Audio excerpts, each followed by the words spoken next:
গোপাল ভট্টাচার্য মহাশয়ের লাইভ অনুষ্ঠানটি দেখুন প্রতি মঙ্গলবার সন্ধে ৬:৩৫, প্রতি বুধবার বেলা ১২:০৫, প্রতি শনিবার সন্ধে ৬:৩৫ এবং প্রতি রবিবার বেলা ১২:০৫ একমাত্র সিটিভিএন প্লাস চ্যানেলে। নমস্কার সকল দর্শক বন্ধুদেরকে স্বাগত জানাচ্ছি এই মুহূর্তের অনুষ্ঠান আজকাল পরশু। আর এই সময় যার তার অপেক্ষায় আপনারাও রয়েছেন। বেশি কথা বাড়াবো না, কিন্তু আমি এটুকুই বলবো, প্রত্যেক মঙ্গলবার এবং শনিবার সন্ধ্যে ৬:৩৫ এবং বুধবার ও রবিবার বেলা ১২:০৫ যার অনুষ্ঠান আপনারা দেখতে পান, তার পিন পয়েন্ট প্রেডিকশন, নাক্ষত্রিক বিচার, প্রত্যেকটা মানুষের জীবনের উন্নতি সাধনে অবশ্যই একটা নাম শিরোনামে কৃষ্ণমূর্তি ইনস্টিটিউট অফ অ্যাস্ট্রোলজির অধ্যক্ষ ও স্বনামধন্য জ্যোতিষী শ্রী গোপাল ভট্টাচার্য। স্বাগত দাদাকে, নমস্কার। ২৯শে মার্চ ২০২৫ এই তারিখটা নিয়ে আমি খুব চিন্তিত এবং খুব উদ্বিগ্ন। তার কারণ ২৯শে মার্চ শনি কুম্ভ রাশি থেকে মীন রাশিতে চলে যাচ্ছে এবং এই দিনই এই মীন রাশির ঘরে ৬টা গ্রহের সংযোগ হচ্ছে। রবি, চন্দ্র, বুধ, শুক্র, শনি, রাহু, ৬টা গ্রহের সংযোগ হচ্ছে। এবং রবি এবং চন্দ্র এই দুটো গ্রহ শনির নক্ষত্রে থাকবে, উত্তরা ভাদ্রপদ নক্ষত্রে। এবং এই দিন সূর্যগ্রহণ, অর্থাৎ যেদিন শনি ২৯ তারিখে রাশিটা চেঞ্জ করছে, কুম্ভ রাশি থেকে মীন রাশিতে যাচ্ছে, ঠিক সেই দিনই একটা রাশির ওপরে, মীন রাশির ওপরে ৬টা গ্রহের সংযোগ হচ্ছে, যার মধ্যে রবি এবং চন্দ্র দুটোই উত্তর ভাদ্রপদ নক্ষত্রে থাকবে। উত্তর ভাদ্রপদ নক্ষত্রকে বলা হয় মরার খাটের পশ্চাৎ ভাগ। মরার আগেকার দিনে তো খাটে করে মৃতদেহ বহন করা হতো, তো মরার খাটের পশ্চাৎ ভাগ উত্তর ভাদ্রপদ নক্ষত্রের প্রতীক। আর তার সঙ্গে এই সূর্যগ্রহণটা এই ২৯শে মার্চে হচ্ছে। অর্থাৎ আমাদের জ্যোতিষে মৃত্যু কারক গ্রহ হচ্ছে শনি। শনি যখন প্রবেশ করছে, রবিও সেইখানে গ্রহণযুক্ত হচ্ছে এবং শনি তার নেগেটিভ ইনফ্লুয়েন্স তখন সারা পৃথিবীতে কিন্তু ছড়াতে পারবে। তো দেখুন, HMP ভাইরাস যেটা, সেটা নিয়ে আমি বলছি না, আমি আমার সঙ্গে এটার সঙ্গে কোনো, কারণ HMP ভাইরাস যতটুকু আমি বুঝেছি যে সবার ওই সর্দি কাশি হাঁচি হলেই হয়, এটা কোনো নতুন ভাইরাস নয়। এটা আগেও ছিল, এটা আগেও ছিল, আমি সেটার কথা বলছি না।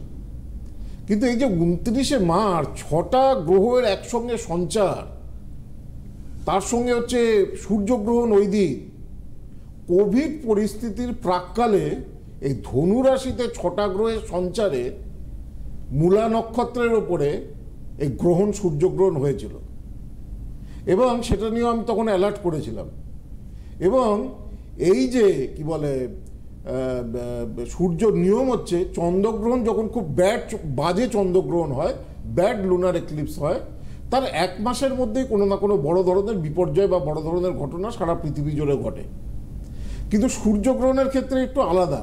যখন সূর্যগ্রহণটা হয় এবং ব্যাড সোলার এক্লিপসটা হয়, অর্থাৎ আমাদের জ্যোতিষের ভাষায় এটাকে, এই যে সূর্যগ্রহণটা ২৯শে মার্চ যেটা হবে, সেটা আমার ভারতবর্ষের দৃশ্য না অদৃশ্য সেটা জানার দরকার নেই, কিন্তু এই যে সূর্যগ্রহণটা হবে ২৯শে মার্চ, এটা অত্যন্ত ইভিল, অত্যন্ত ব্যাড, অত্যন্ত অশুভ একটা সূর্যগ্রহণ হতে চলেছে ২৯শে মার্চ।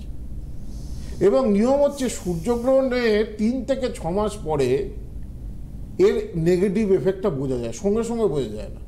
সূর্যগ্রহণ হয়ে গেলেই যে তার সেদিনকে কিছু ঘটনা ঘটবে বা বিপর্যয় ঘটবে তা কিন্তু নয়।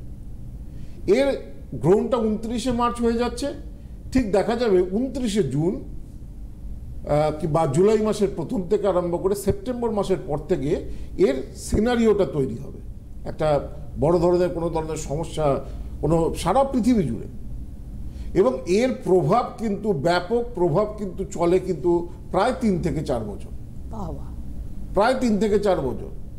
সুতরাং অত্যন্ত উদ্বেগের ব্যাপার। আমি করোনার আগেও সতর্ক করেছিলাম এবং এখনও সতর্ক করছি, এটা খুব আমাদের সকলকে খুব সাবধানে থাকতে হবে, ভগবানের প্রতি নিজেকে ডেডিকেটেড করতে হবে, নাহলে সামনে যে সময়টা আমাদের আসছে, আমাদের সারা পৃথিবীর পক্ষে এই সময়টা কিন্তু ভালো আসছে না।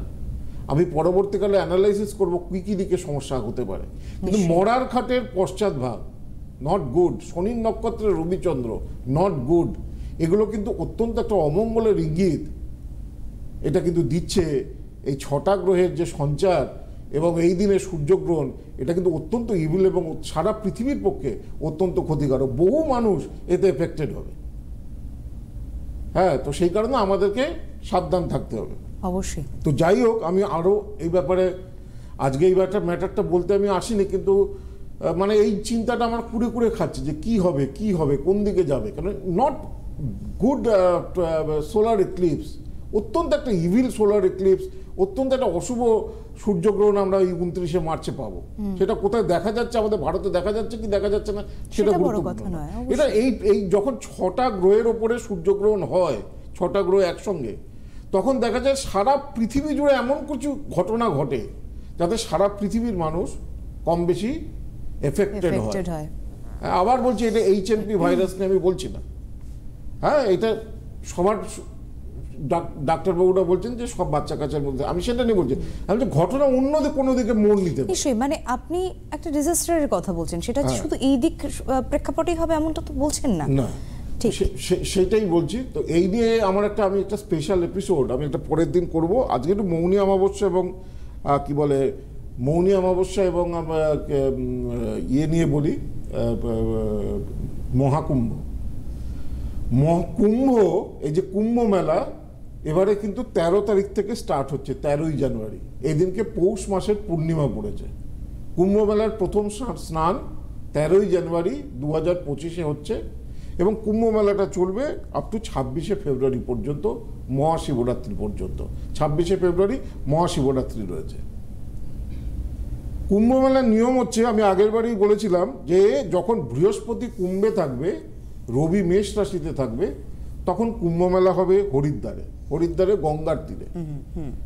যখন বৃহস্পতি সিংহ রাশিতে থাকবে আর রবি মেষ রাশিতে থাকবে, সেই সময় কুম্ভ রাশি অনুষ্ঠিত হয় শিপ্রা নদীর তীরে, উজ্জয়িনী, আচ্ছা, মধ্যপ্রদেশ। আর যখন বৃহস্পতি এবং রবি দুটোই সিংহ রাশিতে থাকবে, তখন কুম্ভ মেলা অনুষ্ঠিত হয় গোদাবরী নদীর তীরে, যেটা নাসিকে। আর বৃহস্পতি যখন বৃষ রাশিতে এবং রবি যখন মকর রাশিতে থাকবে, তখন কুম্ভ মেলা অনুষ্ঠিত হয় প্রয়াগরাজে। দেখুন, এখন বৃহস্পতি বৃষে এবং রবি আর কিছুদিন পরেই, এই পৌষ মাসটা ফুরলেই সঙ্গে সঙ্গে রবিটা মকরে চলে আসবে। তো এবছর যে কুম্ভটা হচ্ছে, কুম্ভ মেলাটা হচ্ছে, এইটা 144 বছর পরে মানে মহাকুম্ভ হচ্ছে। কুম্ভ মেলা 4 ধরনের। একটা হচ্ছে 12 বছর অন্তর অন্তর হয়, এটাকে বলে কুম্ভ। আর একটা হচ্ছে অর্ধকুম্ভ, যেটা 6 বছর অন্তর অন্তর হয়। আর একটা হচ্ছে পূর্ণকুম্ভ, এটাও 12 বছর অন্তর অন্তর হয়। আর একটা হচ্ছে মহাকুম্ভ। পূর্ণকুম্ভেরই আর একটা রূপ হচ্ছে মহাকুম্ভ, অর্থাৎ 12x12, মানে 144 বছর পর পর মহাকুম্ভ হয়। এবছর যেটা হচ্ছে সেটাই 144 বছরের পরের মহাকুম্ভটাই হচ্ছে। এবছর যেটা প্রয়াগরাজে হচ্ছে, এটা অত্যন্ত ইম্পর্টেন্ট, মানে 144 বছর পরে এই মহাকুম্ভটা হচ্ছে। হ্যাঁ, তুমি আসবো আলোচনা। হ্যাঁ, বন্ধু রয়েছেন সঙ্গে। নমস্কার, বলুন কে রয়েছেন? হ্যালো। নমস্কার দিদি, আপনাকে নমস্কার।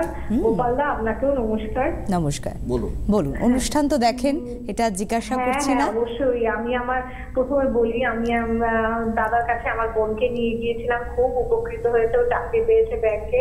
বাহ বাহ। তো আজকে আমি একটু আমার মেয়ে সম্বন্ধে জানতে চাই দাদা। মেয়ের নাম?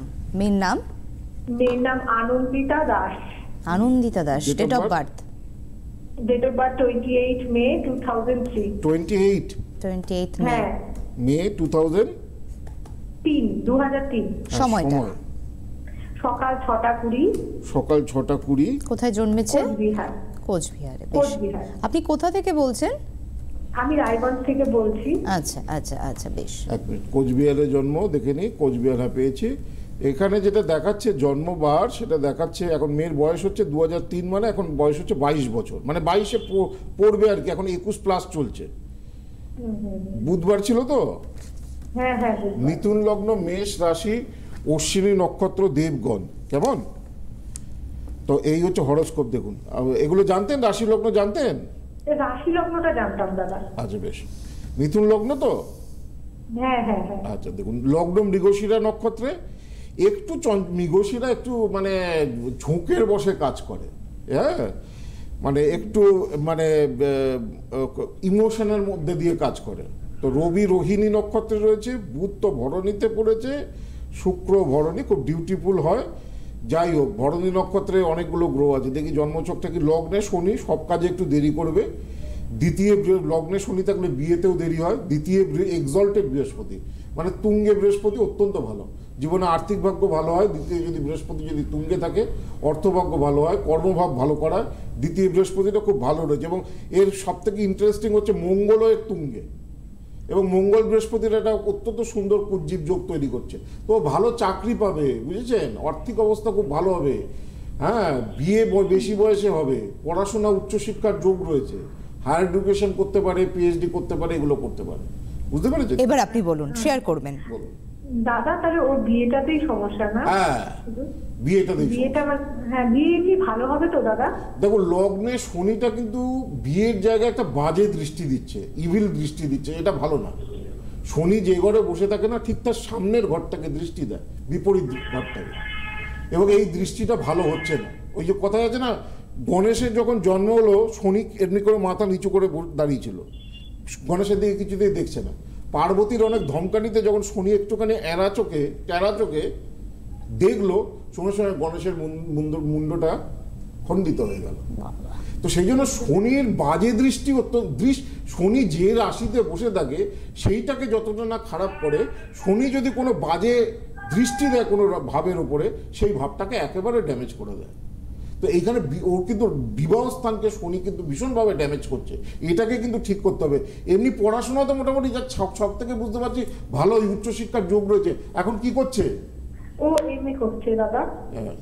এমএ করছে, পিএইচডি করতে বলুন, আরো উচ্চশিক্ষার যোগ রয়েছে। ঠিক আছে, একদম, অনেক ধন্যবাদ। আর আপনাকে নতুন করে তো এমএ হচ্ছে জিওগ্রাফিতে করছে দাদা, ঠিক আছে? হ্যাঁ, ঠিক আছে, জিওগ্রাফি। বেশ বেশ, দাদা বলুন বলুন। বিয়েটি এর জিনিসগুলো, জায়গাগুলো আপনার কাছে গেলে ঠিক হয়ে যাবে? হ্যাঁ, আগে থেকে দেখাতে হবে, একটু আগে থেকে দেখাতে হবে। হ্যাঁ, আমি মনে এই বছর থেকে দেখাবো, সেটা আপনার ব্যাপার, আমি তো কোনো কাউকে না না, আপনি বললে আমি সমস্যা আপনার মানে আপনার কাছে তো আমি বোনের উপকার পেয়েছি, সেজন্য যখন মনে করবেন এটাকে দেখিয়ে দেবেন। একবার সামনাসামনি এসে কথা বলুন, সেটা আমার মনে হয় খুব ভালো হবে। আচ্ছা, আমি না একটু চেম্বার ডেটগুলো বলে দিই দাদা। 17 তারিখ জানুয়ারির মেদিনীপুর চেম্বার রয়েছে, 19 তারিখ জানুয়ারিতে বহরমপুর চেম্বার, 21 তারিখ গৌহাটি, 23 তারিখ বর্ধমান, 25 তারিখ শিলিগুড়ি, 28 জানুয়ারি কৃষ্ণনগর। আসবো আপনার 12ই জানুয়ারি থাকছে হচ্ছে মালদা, 10ই জানুয়ারি শিলচর, 14ই জানুয়ারি আন্দামান এবং 16ই জানুয়ারি মুম্বাই। আর একটা ডেট বলিনি, সেটা কোচবিহারটা হচ্ছে কিন্তু ফেব্রুয়ারির 8 তারিখ। এরপর আবারও ফেব্রুয়ারিতে 3 তারিখ ফেব্রুয়ারি হলদিয়াতে চেম্বার রয়েছে, আগরতলায় 4 ফেব্রুয়ারি, আর দিল্লিতে কিন্তু আপনারা 6 ফেব্রুয়ারি পাচ্ছেন। যোগাযোগ করার নাম্বারটা বলবো, কিন্তু দাদার আপনি একটু আলোচনায় আসুন, তারপরে বলে দিন নাকি। যেটা বলছিলাম যে মহাকুম্ভ, এবারে 144 বছর পরে মহাকুম্ভের দেখুন মেইন স্নান হচ্ছে মকর সংক্রান্তি, মৌনী অমাবস্যা আর মহাশিবরাত্রি। এই তিনটে হচ্ছে মেইন স্নান। না, তার সঙ্গে আরও দুটো আছে, পৌষ পূর্ণিমাতেও একটা স্নান হয়, তার গুরুত্ব কম, এবং তার সঙ্গে বসন্ত পঞ্চমীর একটা স্নান হয়, ওটা সরস্বতী পুজোর দিন, তার গুরুত্ব কম। এবারে 144 বছর পরে এই মহাকুম্ভের মধ্যে মৌনী অমাবস্যাটা পাওয়া যাচ্ছে, এবং সেটা চতুর্দশীযুক্ত অমাবস্যা, পাওয়া যায় না। মানে যে দিনটায় চতুর্দশী এবং অমাবস্যার মিশ্রণ রয়েছে, এটা খুব কম ক্ষেত্রে পাওয়া যায়। হ্যাঁ, এবং পাওয়া গেলে দেখা যায় রাত্রিবেলা 2টোর সময় পাওয়া যাচ্ছে, তখন আর লোকে কি করে পুজো দেবে বা কি করবে। স্বাভাবিক। হ্যাঁ, তো চতুর্দশী এবং সব থেকে বড় কথা হচ্ছে মঙ্গলবারের অমাবস্যা, মানে 28 তারিখ, যে 28 তারিখের এই 28 জানুয়ারি যে এবারে যে অমাবস্যাটা পড়েছে, 144 বছরের মধ্যে এইরকম মৌনী অমাবস্যা পড়েনি। মৌনী অমাবস্যা এমনি সমস্ত যারা আধ্যাত্মিক জগতের মানুষ তারা প্রত্যেক মৌনী অমাবস্যায় গুরুত্ব দেয়, কিন্তু কুম্ভের মধ্যে মৌনী অমাবস্যা এটা এত পড়েনি। বাদে এত বছর কুম্ভের মধ্যে মৌনী অমাবস্যা পড়েনি, এত বছর পরে পড়ছে, এটার মহাযোগ তৈরি হচ্ছে। হ্যাঁ, যারা মৌনী অমাবস্যা 28 তারিখে প্রত্যেকে বাড়িতে, এই যে বললাম একটা অশুভ গোচর আসছে, অশুভ সময় আসছে, যার যেভাবে পারেন একটু জপ, একটু পুজো, একটু ধ্যান, মৌনী অমাবস্যা একটু ব্রত, যদি ওই দিনটা নিরামিষ খেতে পারেন অত্যন্ত ভালো। হ্যাঁ, যতটা পারবেন কম কথা বলবেন 28শে জানুয়ারি মৌনী অমাবস্যার দিনে, এবং একটু জপ পুজো এগুলো সকলে করার চেষ্টা করবেন। দেখুন, এত বড় কোভিড গেল, কত মানুষ মারা গেল, কত মানুষকে আমরা হারালাম, কিন্তু কি বলে, ঈশ্বরের পথে চললে না ঈশ্বর সমস্ত বিপদ থেকে কিন্তু রক্ষা করে, জানেন? এটার প্রত্যক্ষ প্রমাণ আমি বহুবার পেয়েছি। মা তারাই সব কিছুকে রক্ষা করে। আমার জীবনের তো প্রচুর ঘটনা ঘটেছে, তো সেই ঘটনা মানে ছোট ছোট ঘটনা, কিন্তু অনেক বড় বড় জিনিস ঘটেছে। গাড়ি গিয়ে না, আমি যাচ্ছি একটা খুব আর্জেন্ট কাজে, গাড়ি বন্ধ হয়ে গেছে। গাড়িতে আমার ড্রাইভার খেয়ালই করেনি তেল নেই। কি অবস্থা! ও মা, পাশেই দেখছি পেট্রোল পাম্প। আর যদি ওটা না হতো, সেই গুরুত্বপূর্ণ কাজটা সেদিন করা যেত না। তো এরকম আমি একটা ছোট উপমা দিলাম, এরকম বহু জীবনে আমার ঘটনা রয়েছে। তো এই মৌনী অমাবস্যা এবারে 28শে জানুয়ারি, এই যে মৌনী অমাবস্যা, এবারে আমার বাড়িতে কিন্তু মৌনী অমাবস্যার পুজো হতেই হবে। তার কারণ 144 বছরের মধ্যে তো এই যোগ নেই, সেই জন্য মৌনী অমাবস্যার পুজোটা করতেই হবে। এই জন্য আমার বাড়িতে এবছর 28শে জানুয়ারি মৌনী অমাবস্যার বিভিন্ন গ্রহদোষের পুজোগুলো রয়েছে। এখনো দেখুন, অনেকেই তো আপনারা অনুষ্ঠান দেখেন, ভাবেন যাবো, সময় হলে, গ্রহের ফের হলে তখনই আমার কাছে আসা যায়। এটা যেমন সত্য, তেমন এই যে 28শে জানুয়ারি যে মৌনী অমাবস্যা আছে না, যদি আপনার সমস্যা সত্যিকারের থাকে, যে অনেক দিন ধরে হচ্ছে না, জটিল সমস্যা, কঠিন সমস্যা, তাহলে মৌনী অমাবস্যাতে এই গ্রহদোষের পুজোগুলো করা। এখন গড়িয়াহাট, দুর্গাপুর এবং বারাসাত, এই সময় তো কমে এসেছে, আজকে 8 তারিখ, আর মাত্র 20 দিন আছে। এখন চট করে যদি দেখাতে চান, গড়িয়াহাট, বারাসাত এবং দুর্গাপুর, এই 3টে জায়গা আমাকে দেখাতে পারবেন। এ ব্যতীত কোচবিহারে চেম্বার রয়েছে, মালদাতে চেম্বার রয়েছে, শিলিগুড়িতে চেম্বার রয়েছে, হলদিয়াতে চেম্বার রয়েছে। এই সবগুলোর হেল্পলাইন নাম্বার হচ্ছে। এখন যেটা মৌনী অমাবস্যা স্পেশাল বুকিং, এটা গড়িয়াহাটে, দুর্গাপুরে এবং বারাসাতে দেওয়া আছে। দেখুন, আমি ইম্পর্টেন্ট অমাবস্যা ছাড়া কখনো কিন্তু বলি না। এই যে এতদিন প্রোগ্রাম করেছি, 2025 সাল কেমন যাবে, নক্ষত্র কেমন যাবে, আমি শুধু কৌশিক অমাবস্যা নিয়ে আমি বলেছি। আর সেকেন্ড টাইম আমি যেটা বলছি, এবছরের মৌনী অমাবস্যা, হয়তো যারা শাস্ত্র সম্পর্কে জানেন না, তারা বুঝতে পারছেন না এই অমাবস্যাটার গুরুত্ব কত। আমরা তো পড়াশোনা করি, আমরা তো এই নিয়ে কাজকর্ম করি আধ্যাত্মিক জগতে, তো আমি বুঝতে পারছি এই অমাবস্যার গুরুত্বটা কত।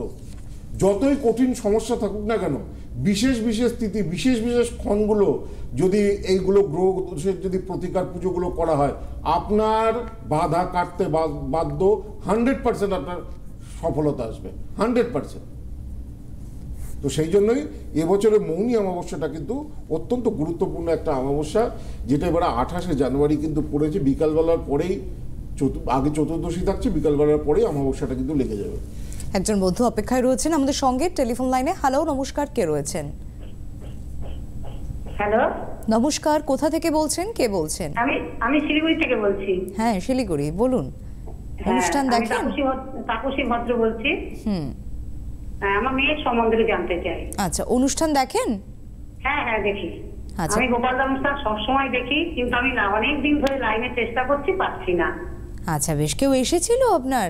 হ্যাঁ, আমার এক জ্যাঠতো দাদা গেছিলেন, দাদার চাকরি হয়ে গেছে, ওই জন্য আমাকে বললো তাহলে তুমি একটুখানি যোগাযোগ করো। তাই আমি ফোনে একটুখানি দেখি, একটুখানি ফোনে কথা বলে দেখি দাদার সাথে। বললাম কারণ এরকম প্রচুর মানুষের ফিডব্যাক, আর এই ফোনগুলোই আসতে থাকে। বেশ, বলুন মেয়ের নাম। হ্যাঁ, আমি মেয়ের নাম বলছি অনুশ্রী ভদ্র। বেশ, date of birth? Date of birth 20 February 1992। সময় 92, মানে এখন বয়স হচ্ছে নিয়ার অ্যাবাউট 32, 33, মানে ফেব্রুয়ারি এলে 33 পড়বে। আচ্ছা, সময় বলুন। হ্যাঁ, সময় বিকাল 3:57। বিকাল 3:57 কোথায়? শিলিগুড়িতে। এক মিনিট, আগেরটা কোচবিহার ছিল, এবার আজকে নর্থ বেঙ্গলের ফোন আসছে। হ্যাঁ, আর শিলিগুড়িতে কিন্তু চেম্বারও রয়েছে দাদার 25শে জানুয়ারি, শুনেছেন? একটু আগেই বলছিলাম। হ্যাঁ, শুনেছি। আচ্ছা, মেয়ের যেটা পাচ্ছি, আগেরটা ছিল কোচবিহার, এবারে এলাম শিলিগুড়ি। জন্মবার বৃহস্পতিবার ছিল আপনার মেয়ে। কর্কট লগ্ন, কন্যা রাশি। রাশি লগ্ন জানেন? হ্যাঁ, রাশিটা জানি, লগ্নটা জানি না। তো রাশি লগ্ন যে কি বলে, কর্কট লগ্ন, কন্যা রাশি, এইটা হচ্ছে জন্ম ছক। আচ্ছা। উত্তর ফল্গুনী নক্ষত্র নরগণ। আচ্ছা, লগ্ন অশ্লেষা। অশ্লেষা নক্ষত্রে লগ্ন পড়লে জীবন কিন্তু একটু ঘাত প্রতিঘাতপূর্ণ হয়। হ্যাঁ, আগের দিনও একজন মেয়ের হরস্কোপ পেয়েছিলাম, অশ্লেষা নক্ষত্রের লগ্ন, তার সে বিয়ে হয়ে ডিভোর্স হয়ে গেল, সে তুমি ছিলে মনে হয় প্রোগ্রামে।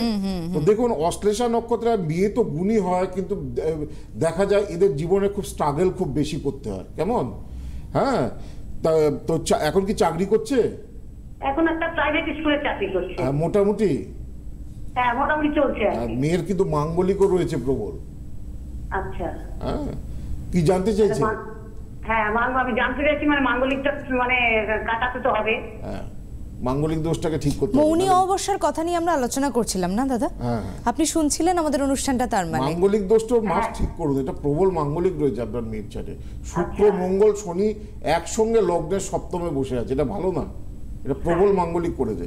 আচ্ছা, বুকিং নাম্বারটা, ধন্যবাদ ফোন করার জন্য, সঙ্গে থাকুন। দক্ষিণ কলকাতার গড়িয়াহাট, দাদা যেটা বলছিলেন, বারাসাত এবং দুর্গাপুর, এই 3 চেম্বার থেকে কিন্তু বুকিংগুলো নেওয়া হচ্ছে মৌনী অমাবস্যার জন্য। আপনার উদ্দেশ্যে আরও বারবার বলছি, 9007935831 যোগাযোগ করুন গড়িয়াহাটের জন্য, বারাসাতের জন্য 8584038640, দুর্গাপুর বেনাচিতে প্রত্যেক সপ্তাহে, তার জন্য বুকিং নাম্বার 9748749041। আর সমস্ত বুকিং যদি করতে চান চেম্বারে 8584038631। আর এখন যে চেম্বারেই দেখাক না কেন, এই কামধেনুটা এটা বাড়িতে রাখলে বাড়ির বাস্তুদোষ নাশ হয়, বাড়িতে আর্থিক উন্নতি হয়, শ্রীবৃদ্ধি হয়, সব ধরনের মনস্কামনা পূর্ণ করে। এটাকে পুজো করার নিয়ম রয়েছে, তার জন্য একটা বইও আমি দিচ্ছি, এবং এই ডায়েরিটা স্পেশাল একটা ডায়েরি, এটা কিন্তু নর্মাল ডায়েরি নয়, এর ভেতরে অনেক কিছু আছে। এই স্পেশাল ডায়েরিটা এখন সব চেম্বারেই, কিন্তু আপনি অনলাইনেই দেখান, অফলাইনেই দেখান।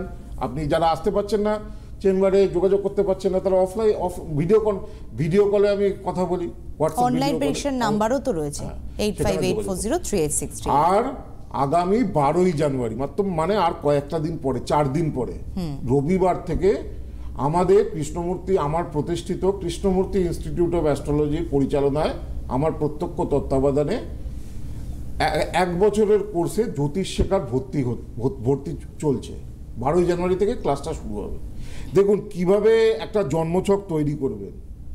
এখন তো আর আগে আমাদের হাতে অনেক ক্যালকুলেশন করতে হতো, এফিমেরিস ধরে, অ্যাসেন্ডেন্ট টেবিল ধরে। এখন মোবাইলেও অ্যাপ বেরিয়ে গেছে, ল্যাপটপেও সফটওয়্যার বেরিয়ে গেছে। এখন আর আমরা ছাত্রদেরকে ওই হাতে ধরে ধরে অঙ্ক, সেটা উঠে গেছে, ম্যানুয়ালি আর হচ্ছে এখন সব ইয়ে হয়ে। এখন মেন ব্যাপার হচ্ছে, জ্যোতিষের মেন ব্যাপার হচ্ছে প্রেডিকশন। একটা মানুষের জীবনে কি হবে, কখন চাকরি হবে কিনা, সরকারি চাকরি আছে কিনা, না বেসরকারি চাকরি, বিয়ে হলে বিয়েটা কখন হবে, কিরকম বিয়ে হবে, হাজবেন্ড কি করবে, এই যে প্রেডিক্ট এডুকেশন, কোন লাইনে গেলে ভালো হবে। হ্যাঁ, তো এই যে প্রেডিক্টিভ পার্টটা, এটা কিন্তু আসল। সুতরাং জন্মছক তৈরি করা, তার প্রেডিকশন করা, সাথে পামিস্ট্রি, হাত দেখা। পামিস্ট্রিরও কিছু সাইন্টিফিক ভিত্তি রয়েছে, পামিস্ট্রি, বাস্তু, এই সব কিছুর একটা কম্বাইন্ড কোর্স এই 12ই জানুয়ারি শুরু হচ্ছে দুর্গাপুর এবং আমাদের উত্তর কলকাতার বাগবাজারের শাখায়। হেল্পলাইন নাম্বার দেখুন, ওখানে যাচ্ছে, ওরাই বলে দেবে কিভাবে যোগাযোগ করবেন। প্রত্যেক বছরে আমাদের ইনস্টিটিউটের সেমিনার হয়। 1 বছরের কোর্সের শেষে আপনারা যারা এই কোর্সটা করবেন, তারা একটা সার্টিফিকেট পাবেন, এবং আমার তো কোঅপারেশন পাবেনই। যদি পরবর্তীকালে আপনারা চেম্বার করতে চান, প্র্যাকটিসে আসতে চান। এখন মেন মুশকিল কথা হচ্ছে কি, আমার জীবনে আমি দেখেছি একটা ছেলে 3 মাস শিখতে না শিখতেই আমার কাছে সে গিয়ে সব, এদিকে তারাপীঠে গিয়ে হোম করছে, লাল কাপড় পরে ফেলেছে, ওইদিকে গিয়ে ইউটিউবে রাশিফল বলছে, বলে 3 মাস পরে লোক ঠকানোর, আরে সাবজেক্টটাই জানলো না। একদম, ডিপতেই না ঢুকলে কিন্তু হবে না, সত্যি কথা। সেটা সবসময় থাকবে না। এরা আস্তে আস্তে হারিয়ে যায়, এরা জীবনে কিন্তু স্ট্যান্ড করতে পারে না। একটা গভীরভাবে একটা সাবজেক্ট যদি না শেখা যায়, কখনো কিন্তু সেটা স্ট্যান্ড করা যায় না। অনেক ধন্যবাদ আপনাকে জানাবো, ধন্যবাদ আপনাদেরকে, নমস্কার। গোপাল ভট্টাচার্য মহাশয়ের লাইভ অনুষ্ঠানটি দেখুন প্রতি মঙ্গলবার সন্ধে 6:35, প্রতি বুধবার বেলা 12:05, প্রতি শনিবার সন্ধে 6:35 এবং প্রতি রবিবার বেলা 12:05 একমাত্র CTVN+ চ্যানেলে।